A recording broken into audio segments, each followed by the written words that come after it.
This one? Why that not? One. That one.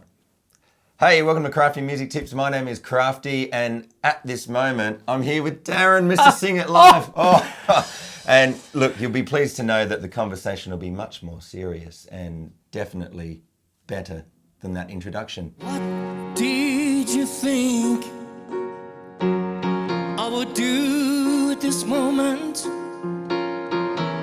when you're standing before me with tears in your eyes? Thank you for having me here. Hey, thanks for coming, mate. No worries. Well, it's at this moment, I'd never heard of this song before. Because you're only a young lad, see? Yeah, I mean, we did a little bit of pre-research on the song, and I was aware of Family Ties as a young little buck, but I don't remember the song. And I remember chatting to a bunch of the other dudes that were here, and I don't think many of them knew it as well, but I'm very glad that you did ask me to come on board that I can learn. And I think it was only Mario, the drummer, who knew the song.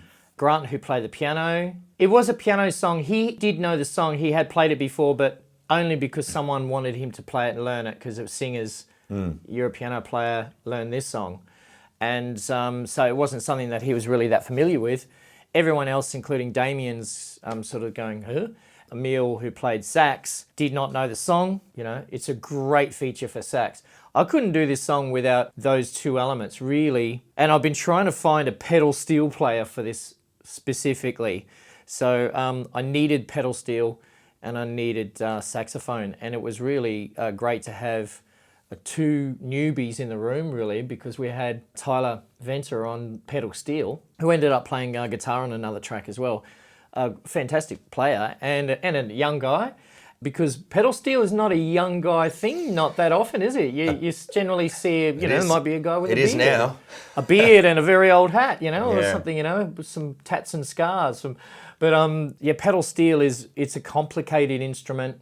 If you don't know what pedal steel is or how it's played, I don't actually know how it's played.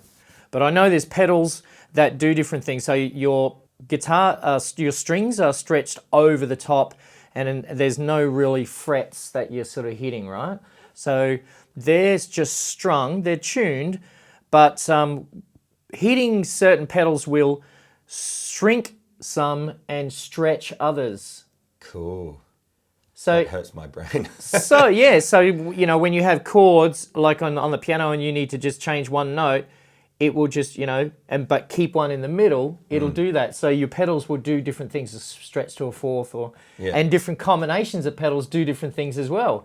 So as a keyboard player, back in the 80s, we used to pretend that we could do pedal steel sound, the Hawaiian guitar sound that we used to call it, by just pitch bending.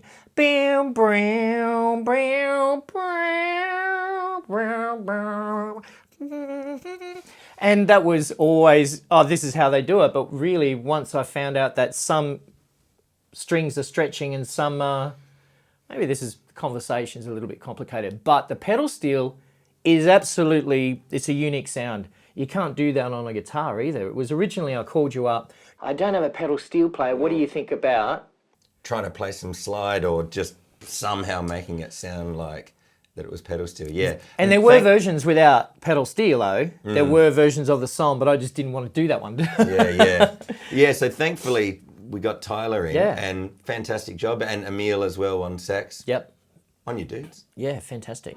And you just don't love me no more.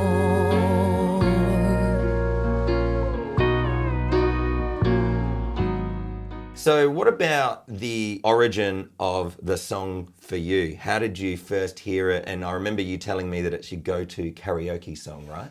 Yeah, definitely. If you're just in and out for the karaoke thing and you've only got one song and you know that there's like 100 bogans in the line, when you do that one song, you're not going to get back on the mic until you've had Hit Me With Your Best Shot and, all fired up and a couple of K-Sands, right? Then you know that you've left the building by then. You need to make one thing. And it's generally late at night. And karaoke for me is something that I can't do sober, right? So it's definitely not a sober thing. In the future, if you ever walk in a karaoke bar and there I am singing that's Darren Mullan up there singing a song. You know that I'm probably like, I don't know, can you bleep it out? I'll be shit-faced. I'll probably be shit. Anyway.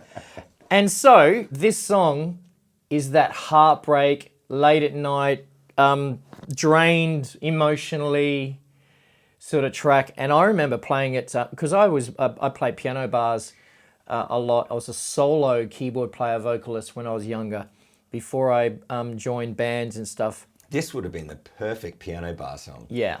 And I was a teenager, you know, when I was playing at EXPO 88 in Brisbane, and they had a beautiful piano bar there, the Ship Inn, and I used to play there at night times, and they had a bar around it, and it was just, you know, Tips Bowl in the middle, and everything was just perfect. A beautiful spot, and occasionally I'd have some guy from the marching band or something, a sax player, would come up and he put in his glasses and played just absolutely beautiful soul sax next to me. And, you know, these songs here, I always thought, you know, you could never do without that.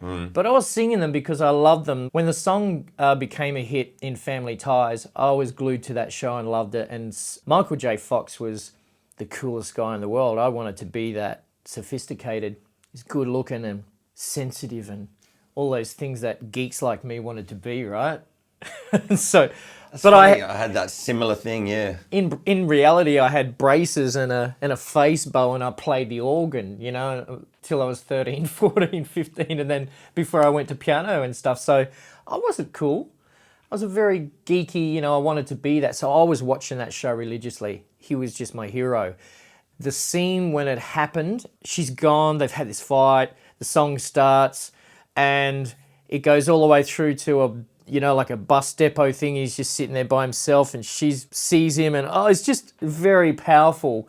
And the whole situation just works. Billy Vera sings the song impeccably, really. I've always tried to sing it well and tried to channel that. I could never do what Billy does. Even now, we saw a video of him just doing it this year. And he looks old, and I first, you know, made a joke of, you know, he's probably thinking, please, do I have to do it again? Do I have to do it again, right? Yeah. But he brought it in the big notes and everything, right? And everything, the soul of the song is really from the writer, and you know, he's a fantastic voice. Speaking of him singing it impeccably, he, in the recording that we all know, it's a live recording. That's right.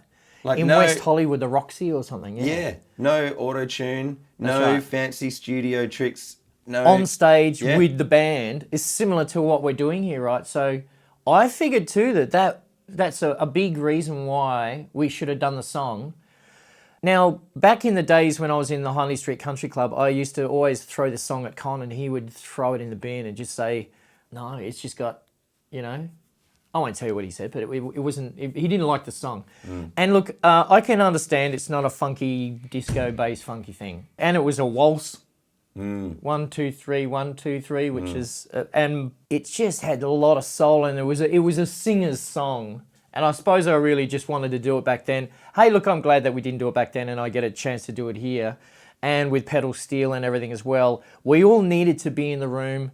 The upright piano had to be open and played. It had to be that sound.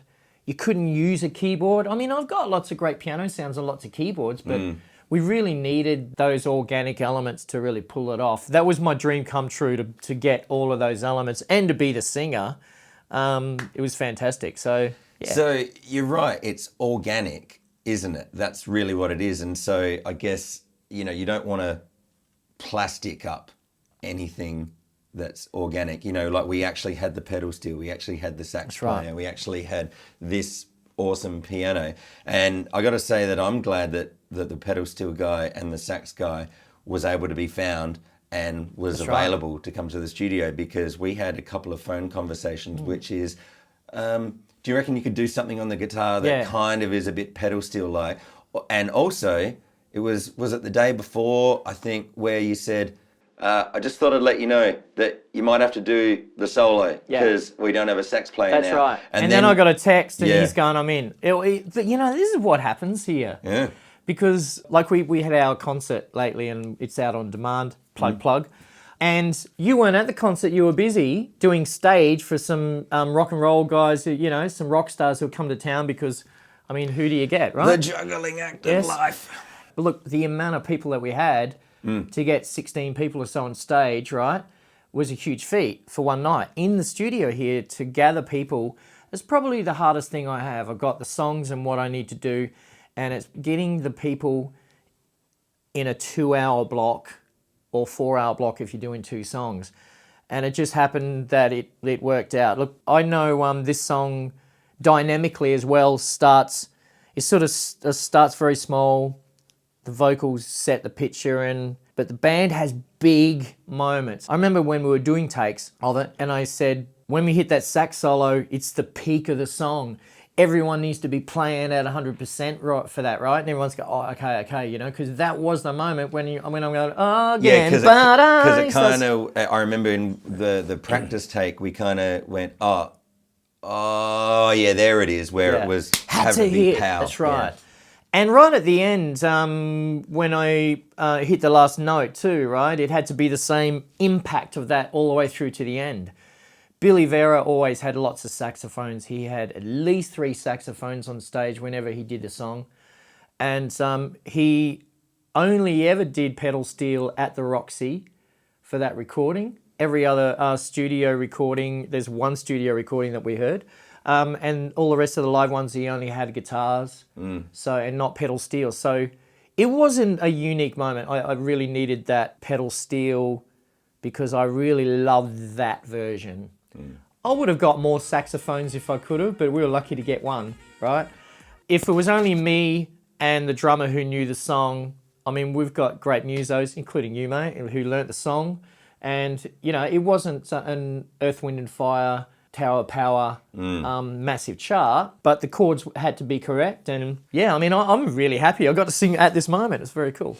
Fantastic. How can I hate you? 'Cause darling, I love you, and you know I'd never hurt you. So it's interesting, isn't it, with this song, the fact that, I don't know if you guys know, but the song was initially recorded and released and it reached, was it 79? Yeah. In a top 100. So it sort of just went in and never got any. Yeah. But then the producer of Family Ties happened to just be at a concert. Saw him do it live in a club. Probably at a bar or a club. Yeah, Yeah.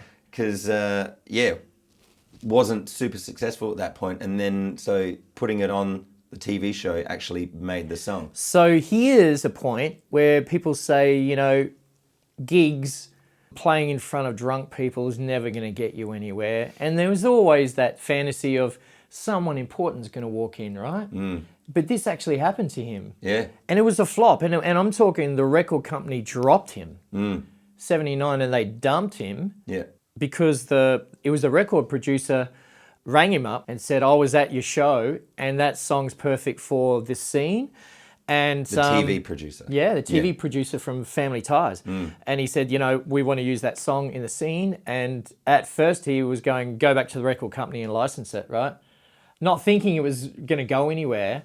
And, you know, when they took it, of course, that's 5 years after it was recorded. And it was recorded live. That's right. Yeah. Just like we do here. But 5 years after you record it and released it, 5 years, because normally these days, you know, you bring out a record, if it's not many songs that ever have that second chance. And this is one of those songs that did. I know Billy is probably a one-hit wonder in that sort of sense, but this song, I'm sure, has made him plenty of money, and you know, it's just a wonderfully written song. But you know, 5 years between recording and it was recorded live. There's only one way to do this song. It's live with everyone on at once, and everyone's mics bleeding into everyone's mics, right? So, and that's the way we did it. So I'm glad. And speaking of that, how do you go with? I've asked you this before in other times, but for this one, how did you go with the mics bleeding from one to the other in order to get that really good quality mix? It wasn't that hard in the soft bits because we were playing softly. And I'm up close to the mic, and of course the piano mics are in close. And it's a dynamic mic. Yeah. Yeah. But the more I was telling you guys to hit it harder, made it more difficult in the mix. I was lucky that it was really just a frequency that was, the rooms seemed to set off. It was the tonic note, and which I think was F sharp. Was it F A sharp? flat? F sharp? G sharp? A flat? You're probably a capo boy. I think it was F sharp. Sue me. The tonic note when it started. What did? He's right. Why am I thinking The A flat? whoa. That frequency. Because that was the part of the 2/5 that we kept going to. Yeah. That was the bit that I really wanted to suppress in microphones. So when it really went big, I had to make sure in the overheads there was none of that. The overheads were really thin sounding, and the kick drum, I had to make sure that that wasn't in there because the bass and your amp just seemed to sing together, and it just went warm. So it was automating those big notes and big things that sort of made it happen. It's got a lot of dynamics, this song. So normally where we're playing lots of energy in our tracks on Sing It Live, it's a bit of a, slammed hard and pumping. And this one I sort of let that off a bit, so it did have a quiet. And I hope YouTube does it justice, because it does sometimes compress as it does. But it's got a lot of dynamic range, and if you take it out, you lose the whole overall... the impact. Yeah. Its emotion is in that dynamic range. So, yeah, a hard song to mix, but it was a pleasure to do, and I spent extra time on this one just because I had to. It's, of dreaming of doing this one. We had a couple of good takes. I think I ended up taking the last take, and it was the only take where I sang the last note up high. That's right, yeah, because you were trying to... Again! Yeah. Because I was doing again or again, like he was doing. It was just all these different ways, and it was the only one that I did it. And I turned around and I remember asking you guys, do you reckon I should go up at the end? And you guys, I mean, you've YOLO, right? Yeah, totally, yeah. And to give it a bit more energy, yeah. If I could just hold you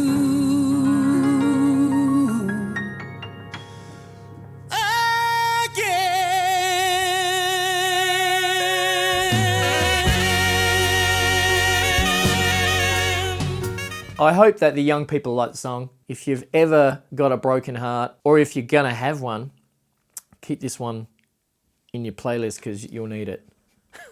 Well said. All right, well, thanks, mate, for having me. Yeah, thanks very much. We've got Darren's lovely dog, Harley, just sleeping down there. If you hear any snoring sounds in the background, it's probably... Yeah. That's right, we're talking about you. Yeah. Anyway, well, so I hope you enjoyed this video. I hope you enjoyed the song. If you haven't already done so, make sure you subscribe to Sing It Live, and the Crafty Music Tips channel, of course, has a bunch of other different music tips related videos that might be of help for you. So. I'm still learning, man. I'm still learning off stuff. He's got a great site, so... Well, you never really stop learning, do you? No. Every time you think, oh, I know it all, watch another video. Or a 15-year-old walks in and shows you something different. Yeah, totally. Yeah, cool. All right, so we'll see you again in another one of these videos really soon. Take care. Rock on. See you later, guys.